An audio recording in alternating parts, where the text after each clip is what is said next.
when I was there, like, it was horrible. It was horrible. It was so horrible. I can't describe how horrible it was. Everybody telling me not to speak would just let them reveal my face. And like I'm telling people around me, if I wanted the money, I would have been and took the money. Like, they've been paying me money and I've been living like I'm broke. They got my pictures out here. Who put my pictures out here?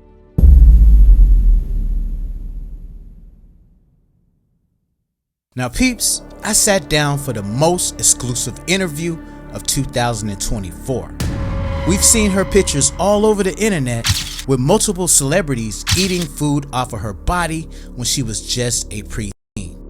We've seen her sitting in Diddy's lap in the studio when she was even younger.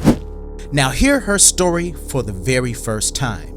We've heard stories of her abuse by famed actress Jennifer Lopez. She details her abuse by Diddy and other Hollywood elites. She fought back tears as we sat down for her heartfelt story. Now, this is definitely an interview that you don't want to miss. The following content is the exclusive intellectual property of the Lionel B Show. We strongly forbid any reproductions or reaction videos for the following content. Any violations or videos found will receive a copyright strike for use of said videos. Thank you so much for sitting down with us on the Lionel B Show, man, and agreeing to share your story. I know you went through a lot of traumatic things in your life, and we're definitely grateful to have you on the show today. Yes. Absolutely. So let's start at the beginning. How did you first meet Diddy? How did you get connected with Diddy, and how old were you when you met him? In the 2000, I was basically 10, 11 is when I lost my virginity. I met him 6th grade that summer or whatever, and I remember Pierre Harvey coming by, because then I started writing music for P. Diddy, and P. Diddy liked the music, but Pierre Harvey was coming by, and at first he was nice and he was paying me too. But I remember one time he came in, like, he got snatched the book out of my hand, and he didn't pay me my money. And then he came back another time and he had a big phone, and like back then the cell phone was like real big and thick. He had a big thick ass cell phone, and he was telling me that P. Diddy wanted to meet me or whatever. He wanted me to come to his flavor camp for 48 hours. So he told me to ask my grandmother, could I go? I asked my grandmother, she said no. And at the time, my mother was on drugs, and I was all like, I was mad at her, because I'm like, I want to be famous, I want to be rich or whatever. I want to be famous. He gonna make me a singer, and we gonna be rich. He's saying that I got potential to be like the next Michael Jackson. Is basically what the nigga was telling me, and she said no. So when he called on the phone, I was like, she said no, I gotta ask my mama. She was being funny, like, ask your mama. But she knew my mama wasn't around. So I told them that, and they was like, we'll take you go find your mom. And I was like, for real? And he was like, yeah. So when they came back, I was expecting P. Diddy to be outside, but P. Diddy wasn't outside. Pierre Harvey was outside, and he picked me up. When I got to the car, he was all like, he put P. Diddy on the phone, because I was like skeptical about getting in the car. So he had to call P. Diddy for me to hear his voice. And once I heard his voice, I got in the car. And then when I got in the car, I remember him like, eat the candy, eat the jelly beans. I think I had on pink that day. Pink, like some pink sweats and like a shirt. And I had bobos in my head. And he was like, eat the candy, eat the candy. And some said don't eat the candy, but then he was like being real persistent. Eat the candy, try it. These are new jelly beans. We just invented these with jelly beans. And when I ate the jelly bean, I was like, this is nasty. And I was spitting it out. And as I spit it out, I was like, I want to get out the car. And he slammed the door, and then he got in the car. And I remember being out of there. And I remember them putting me on the jet and them saying, damn, this little heavy. I remember him being like, wake up, wake up. I remember waking up. I remember my ear popping, and I remember my stomach dropping on the airplane. So it was a private jet that they put you on? Mm-hmm. It was just us. I'm calling it airplane. That's what I called it back then, but it was a jet. I remember getting there to the studio. I'm out of there, sleep on the couch. I remember Asian man or Chinese man being there, and he was all like, "You did this to my son. I'm going to the police. Like, you did this to my son. He's in the hospital." And he was all like, "If I was you, I wouldn't say nothing or whatever. You're gonna end up dead." And like the man looked terrified when he said that. You know, I don't give a about you going to the police. And I'm going in and out. Um, I remember looking on the pool table, and it was a lady getting on the table. I thought she was Mexican, but she was the Arabian lady that was Miss Gloria Alvarez. I saw her getting on the table, but I was like I was conscious, but I was coherent, but I couldn't move. And then I remember it being like, I'm thirsty. I remember him giving me something to drink, and I remember it tasting nasty, and him laughing, and him doing his little dance talking about welcome to the flavor camp in my face or whatever. And then I remember coming to, and he was telling me, asking me if I smoke, if I drink, and I told him no, and he was telling me basically I can't turn down anything that he offers me. I have to, if he offered it to me, I have to do it. I remember him giving me a tour of the place and him giving me the camera. I remember him like trying to make me feel comfortable, and he was like complimenting, saying, "Oh, she got a nice."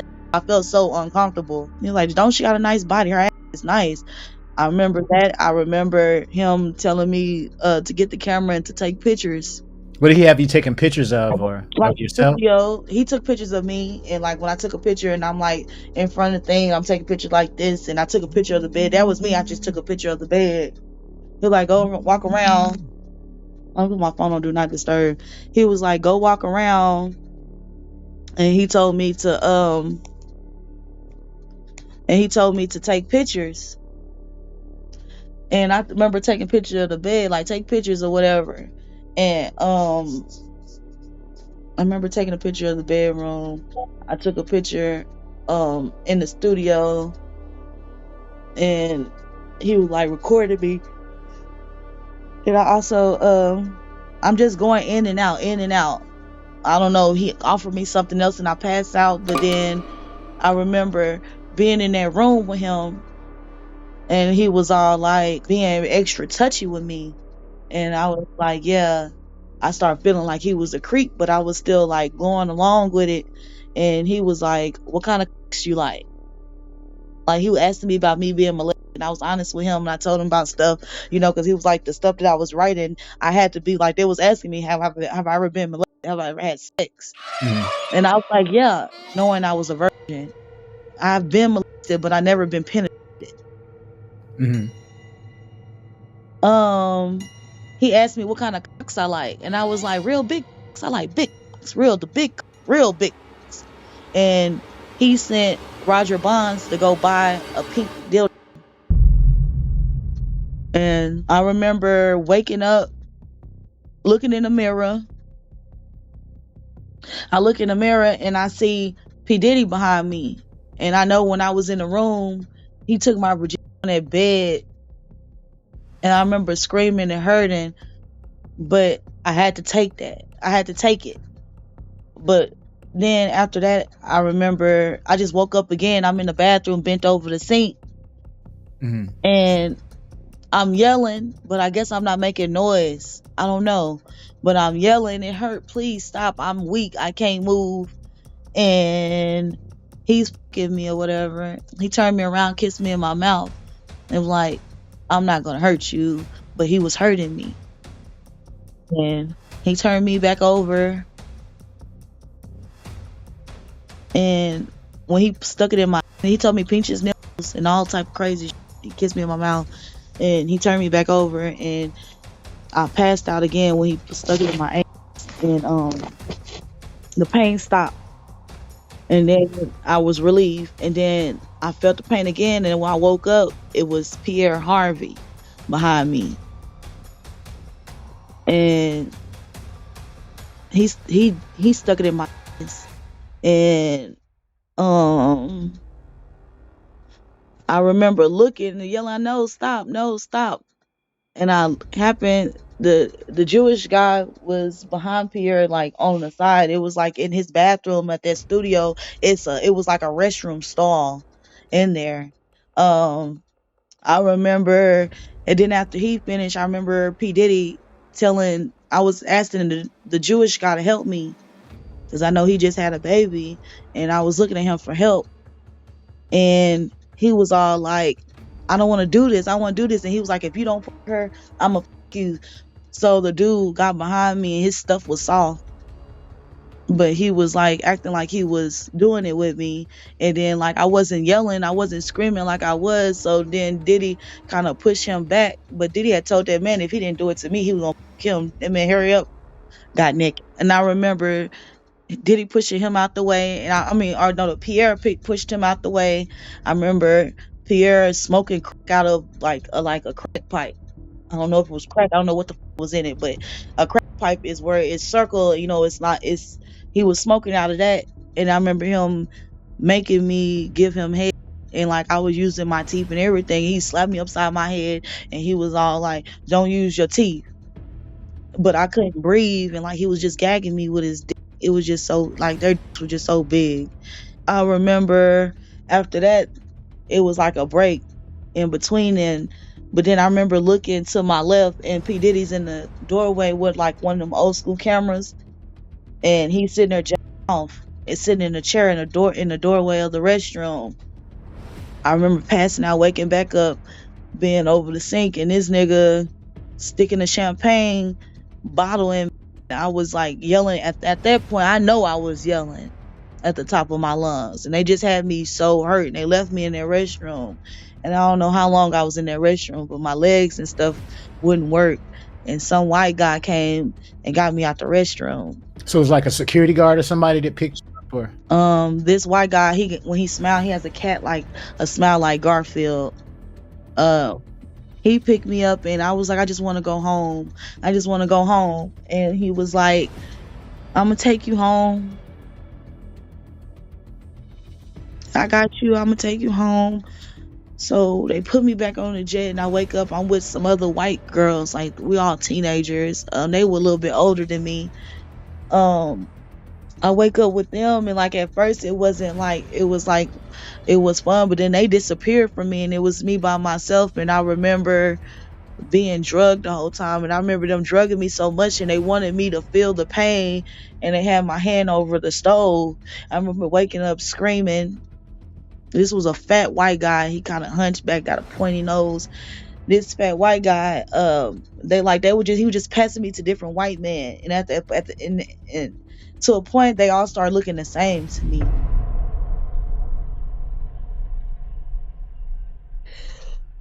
God say, I'm trying to take my time, Lord. take your time. Um, It's tough. I know it's tough, Mom. No, it's hard. Take some breaths.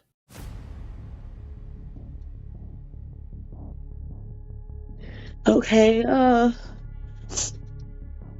it's just the memory that I think it's the memory, and it's like every time I think about it, it's like I relive it, and I'm there and I see it. My body can't move, but I'm there, and I don't know what days it was.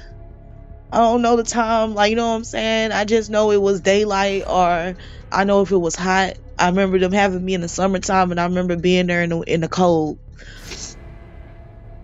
You know what I'm saying? Like when I was there, like it was horrible.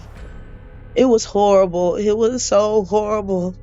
I can't describe how horrible it was.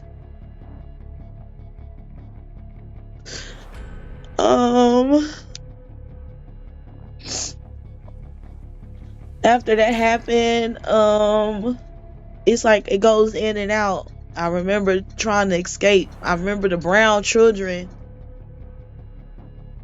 I remember being locked in the cage with these brown kids. I don't know what race they were, but I know they looked at black, but they didn't speak English. How many kids would you say was in there with you? Had to be like 30 or 50 kids, but it kept getting smaller and smaller and smaller because they were hunting these babies. Um, it got like it was like until I noticed I was just in the cage. But before they like took me out the cage and put me back in the cage, they had me these babies with them. Um, I remember him shooting his baby. The baby had to be no more than 5 or 6. This baby, this boy, he hunts me in my dream, and he is the age he probably would have been now, but he hunts me in my dreams. Like when I have out of body experience, and like it's like he's chasing me. I remember he shot that baby, and I was like, I'm not gonna stop him. And he pop, pop, pop, pop, pop, pick up the knife. So I picked up, and I was just going like this. And so the baby up had to be no more than 5 or 6, to be honest. He had me bathing them, feeding them, washing them off, and bathing them, feeding them. I remember me being in the cage. I kept letting them out the cage. I remember I kept opening the cage, letting them out, and like they used to have to get them and run after them, get them. I remember them being in there, and we was saying our names, and I was like Lamesha, and one said her name, and then she was talking in her language, and I ain't hear nothing, but she was like, fight. So every time we got out the cage, it was like we all, like when it was time to get ready, everybody having sex, that's when I started fighting back. I remember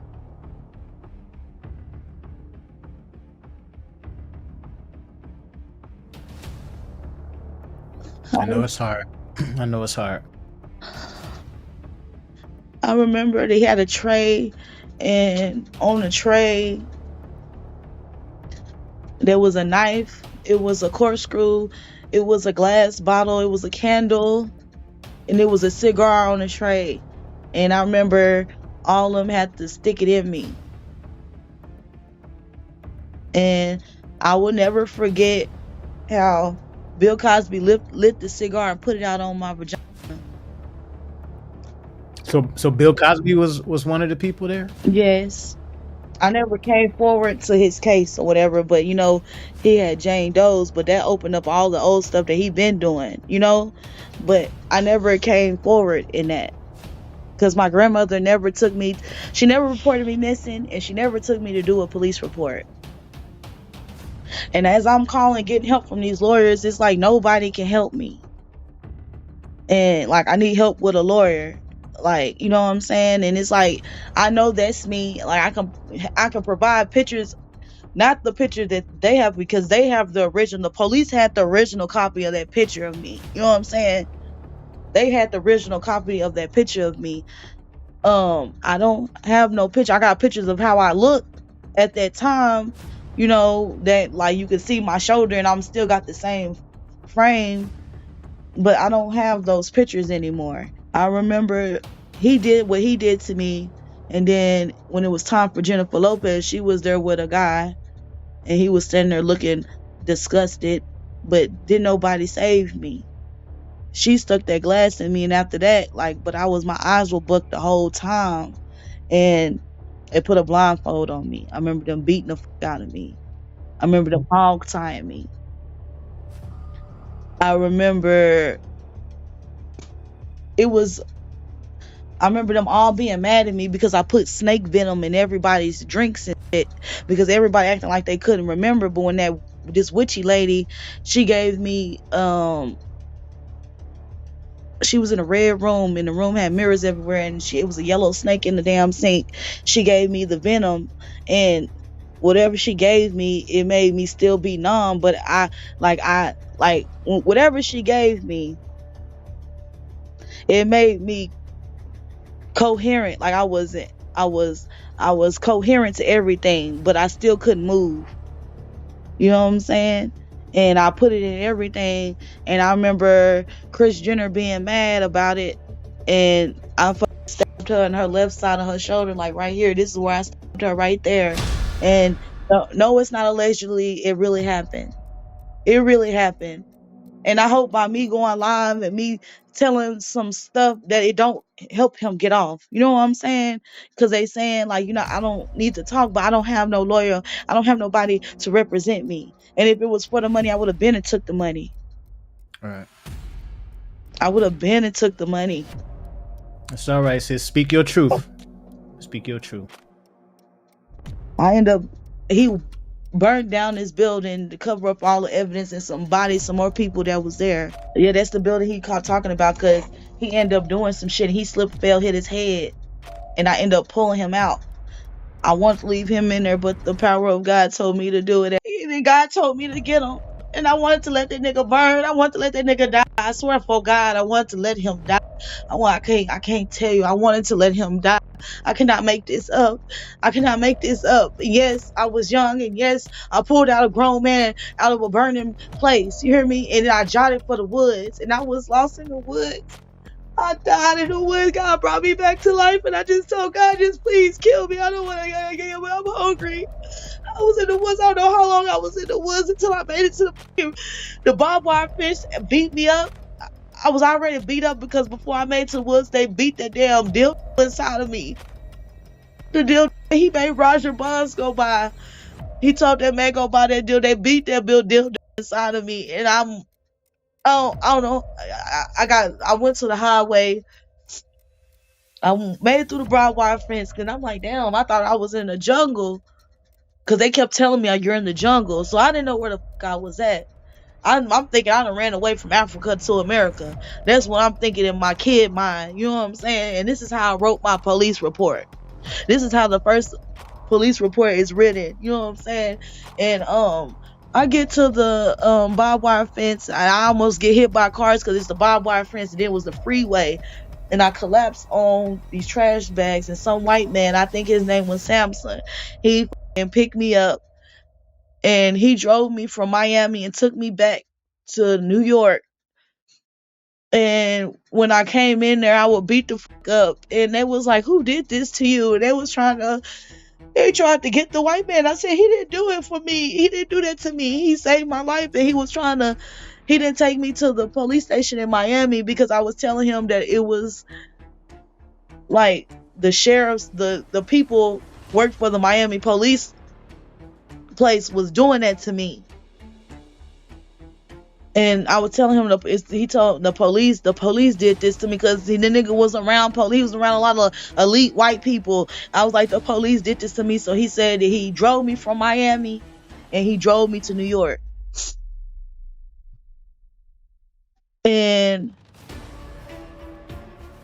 I remember them taking my statement. I remember I remember lying about my age on the first time I told them I was 17 because I was scared. I don't know. I lied. And I remember I wrote the first statement. I wrote it and I tried to cover up stuff. But then I told them I had to use the restroom. And they was like, nah, you can't use the restroom. But before all this happened, they brought Mr. Williams in there because they was like, this is good. You're going to want to hear this. And he was like, who did this to you? And I was like, P. Diddy. And I named other people that I was around. And he was like, well, how old are you? Where your name? Where you from? I lied and I said I was Mexican. I used to say I was Mexican. I lied and stuff and said I was from Michigan. And like, I just made up a whole bunch of different stories. And I ended up seizing out. And I told them I had to go to the restroom. They was like, no, you can't use no restroom until you finish writing. And I ended up writing everything out, which was the truth. And I ended up seizing out. And I remember them rushing me. I remember Mr. Williams was with me the whole time. I remember I was in pain, so my whole body hurt. So I didn't know the difference. They did operations to remove something out of me. I felt the same way I felt before they did the operation. I remember him showing me the video, and I'm like, that's not me. And it looked like they pulling the fucking intestines out of me. And it was that pink deal shit all on it. And he was all, I was like, that's not, I was like, ew, what is that? I was horrified. And he was like, this is you. Who did this to you? And I went on and told him the truth, Diddy did this. I remember them having to sew me up and reconstruct my stuff down there. I didn't go straight home. He said I can't send her home like this. He waited till that my big eye went down, but I didn't make it back home until October, November. I started the 7th grade, the second semester, and I started with my dad. I lived with him my second semester of school. I lived with my dad. I remember Mr. Williams being there with me, and like he not gonna testify or be on my behalf, but I said I would never came forward if I never saw him on TV. You hear me? Because he is my angel. He is my angel. And God knows, God knows that man is my angel. And I'm not trying to be out here looking crazy. You know what I'm saying? No, you're right. You're all right. I won't be out here looking crazy and crying and shit, looking ugly in the face, on here crying. You went through some traumatic stuff, so that's normal. Yeah. Everybody telling me not to speak, will just let them reveal my face. And like I'm telling people around me, if I wanted the money, I would have been and took the money. Like they've been paying me money, and I've been living like I'm broke. See that guy, see that guy, see that way. God, when he got in this situation, and I have to get justice. Like if I don't think I see that way. I won't sue nobody else, but we gotta get justice. I just have to get justice. I have to. I don't want to be talking and doing this interview and help him. I just need justice and I need help. They got my pictures out here. Who put my pictures out here? So Misha, yeah, definitely that part. Let's talk about those photos that's all over the internet. So basically that's you on the table with the food on you and they're eating off of you. Yes. How old were you in those photos? I was 13. I didn't turn 14 till the end of that year. I don't turn, like, my birthday's in December. So like right now I'm 33, but when January after December I'm gonna be 34. Like I always turn the same age at the end of the year, and I don't know who has it. I don't know who. They got the video of me being when I was gone with the white men. They were doing weird shit to me, like they beating me. This woman flat out my hair, got me ready for this man named Joey, and they beating me. Got me strapped to a tree, and like I just feel like I'm being bullied because they putting it out there. You know what I'm saying? Who would glorify this? This is nothing to glorify. And it's like everybody that's coming forth and they doing interviews. Everybody that's doing interviews has something to do with me. Everybody that's doing interviews has something to do with me, and I'm just sitting back and I'm just watching people. Like I don't watch TV, listen to music no more because everybody that you listen to, it hurt me. You understand what I'm saying? And so there were a lot of celebrities involved, and even if he was telling me I was 17, I was still underage. The fake age that people told me to say, like I'm still underage.